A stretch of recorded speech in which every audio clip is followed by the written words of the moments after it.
all schools in England have a legal duty to be politically impartial in their teaching and in extra-curricular activities. It's a duty that also applies to state-funded schools in Wales. And it's a long-established law that affects not just party politics, but wider societal issues as well. But it's a legal duty that perhaps many schools and teachers aren't all that aware of.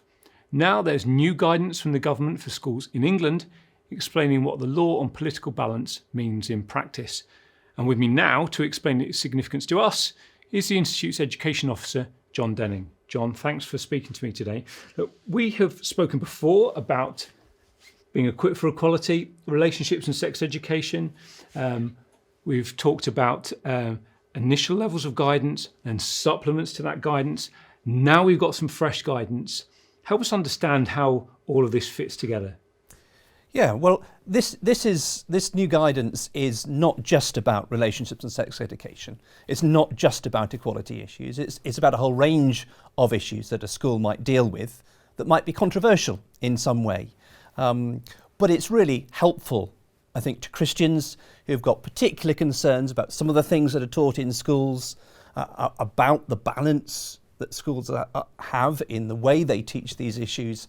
And it gives a good place, I think, for Christians to go to find help, to remind schools of their duties in this area. Now you're speaking to teachers and parents and governors and people in education day in, day out, every week. So on this area of political balance, what is the issue? Is there an issue? Why should Christians particularly be concerned? Well, there's a whole range of reasons why people would be concerned. I think there's just some general concerns. There's a general concern about democracy. You know, for democracy to work, you have to have a range of different opinions in society. Sure. And you can't have a situation where the government can promote its own view through a state education system, for example. That would undermine democracy. So that's a general concern I think a lot of people have. Concerns about the use of taxpayers' money. It shouldn't be being used to promote the interests of just one particular group in society. Just concerns about what makes a decent education. That proper education is about helping children to understand different views and to be critical in their thinking and come to their own opinions. So there's all of those widely shared concerns that I think people have. But then there's specific concerns that Christians have. You know, as you say, we're contacted by over 200 parents, teachers, governors who are Christians every year with concerns about the education system and their Christian belief. Often there's a concern that a school is promoting a view with which they, as Christians, deeply disagree. Mm-hmm. And sometimes it can be worse than just that concern. It can sometimes put people in very, very difficult personal situations. I mean, a Christian teacher, for example, who's given some teaching resources and told they must use them, and yet those resources are promoting a view that they fundamentally disagree with and think is actually could be harmful to children, or parents who are concerned that even very young children are going to school being presented with stuff as if it's a fact, and they don't think it's a fact. In fact, they think it's really harmful teaching that certainly fundamentally undermines their Christian view. Or it can be the impact on Christian pupils themselves, who may feel that they're being marginalised, even demonised, by some of the teaching that's going on in schools. So this guidance is then helpful to Christians who have those concerns, because it's a good reminder to schools of the need to be balanced when dealing with some of these issues. Okay, good. Well, we're talking about political balance here. I mean, for a lot of people, when they hear the word political, what they're thinking is Prime Minister's question times, they're thinking party politics, they're thinking debates in Westminster or somewhere else. But this goes a lot wider than that. Yeah, it does. It does. I mean, politics, of course, doesn't just deal with things like economic policy or foreign policy. It does deal with social policy as well. Marriage and relationships, family matters. Those are all within the realm of politics. And in fact, the courts have long recognised specifically that beliefs about same-sex marriage are a political issue. In fact, in 2 court cases that the Christian Institute was involved in, defending the Ashers case, defending Adrian Smith. In both cases, the courts said, beliefs about same-sex marriage, they are political issues. So yes, it goes much broader, really. In fact, the guidance itself is very helpful in defining this. It says, many ongoing ethical debates and topics will constitute a political issue. This can be the case even when the main political parties and other partisan groups agree on a view, but there is not a wider consensus in public opinion. Instead, there is continued debate where different legitimate views are expressed. Where schools remain unsure if a topic is a political issue, it's advisable to avoid promoting a particular view to pupils. Instead, give a balanced, factual account of the topic. So same-sex marriage is a good example. I guess transgenderism, gender ideology would be another good example. Yeah, of that. Absolutely. I mean, there's almost nothing which is as partisan and political as the whole transgender debate at the moment. So that's a very clear example. Well, that's quite helpful. So, it sounds like perhaps there isn't a problem then. The guidance is there. Teachers read the guidance. There's nothing to worry about. You'd hope so, wouldn't you? But I'm afraid, I used to be a teacher. As a teacher, I didn't really read government guidance. I might not even have known this existed as a teacher. Quite a confession. Yeah. Well, the trouble is, of course, teachers, their focus is on their class, their marking, their lesson preparation, writing reports, all of that sort of thing. They're not necessarily going around reading all the government guidance. There's more hope, perhaps, that a head teacher or a school governor will have read it, but certainly not guaranteed. So really, it is up to Christians and other people who are concerned about these issues in schools to draw it to the attention of schools, to remind them of their duties as they're set out here in the guidance.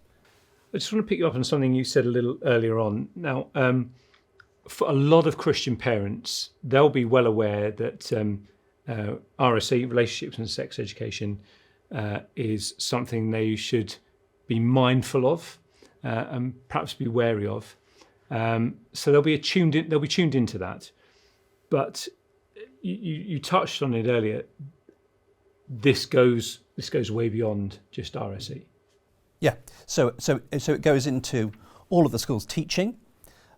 It goes into extracurricular activities as well. There's a duty of political balance in extracurricular activities too. But it goes beyond just that as well. It's not just literally the content of an individual lesson. The guidance tells schools to that when they're planning a series of lessons, that they should be anticipating political issues that may come up in the curriculum and structure teaching accordingly. It goes to resources that are used as well, which is often actually where the problems are that are drawn to our attention. So PowerPoint presentations that teachers might be using, worksheets, books, videos. The guidance so says... when we talk about teaching here, we're not just talking about what the teacher's saying in class, we're talking about the materials that they're using. That's as well. Right. And that's true in any subject. So yes, on resources, the guidance says that schools should select resources carefully, being mindful of bias and imbalance that might not be immediately obvious. Make sure you review materials and assess the organisations that produced them before they are used with pupils. Okay, you've pulled out a couple of things already from the guidance. Are there any other particular highlights that you'd want to draw people's attention to? Yeah, there's a couple of other things. It's worth perhaps just reading the two main requirements. I'll just read the two main requirements out here. Teaching must not encourage pupils to support or adopt a one-sided view expressed with a political purpose. This covers many of the policies of political parties, as well as some views held by campaign groups, lobbyists, charitable organisations, and other external agencies. And secondly, you should present different views on political issues in a fair and dispassionate way, avoiding bias. So those are the two principal things. One of the other questions that sometimes comes up from parents, and where parents, I think, who contact us are most concerned, is where they've got very young children who really are too young to consider different different views critically. Yeah, because a lot of what you talked about there is about teachers giving balanced opinions, giving the pupils the opportunity to weigh up those opinions, to evaluate them, apply some criteria, all this sort of stuff, which you can see that for secondary school pupils, but perhaps for younger pupils, or even at the lower end of secondary school, that's going to be a harder task. Does it address that? Yeah, it does. So obviously it's a sliding scale of and you will address things differently with different year groups, and you can have some discussion with younger children, but there is a need for caution there with very young pupils who really can't evaluate different arguments. Particularly because I think it's fair to say that for a lot of quite young pupils, what the teacher says goes. The teachers will have that level of influence. That's right. And it's really important. Again, the guidance encourages teachers to recognise that they really do have that sort of privileged position where they have a real influence on the way that young people think, and that brings with it, obviously, then a responsibility to exercise that in the right way. But the guidance does specifically address the issue of younger pupils. It says, where pupils are not old enough to understand the distinction between relevant contested views and facts, it's important for schools to use their reasonable judgment as to whether teaching would be age appropriate. And remember, we've talked, I think, before about how particularly the guidance on RSE, in fact the law on RSE requires schools there to be age appropriate. So that's a helpful elaboration on what age appropriate means when you're dealing with these contested areas. Okay, well, you're reading from the guidance. Yeah. Where can people who are watching get that guidance from? Yeah, sure. So, I mean, in due course, we plan to update our guides to take this into account. But I think we're just going to put the link to the guidance on the screen now, and people can just go and read that on the Department for Education's own website. Okay, well, thanks, John. And if you want to get in touch with John and the Education Department here on any issues that concern your Christian faith and education, then feel free to do that. You can call us on 0191 281 5664, email us at info@christian.org.uk, and there's a lot more information on our website, of course, christian.org.uk. John, thank you very much for speaking with me, and thank you too for watching. Goodbye.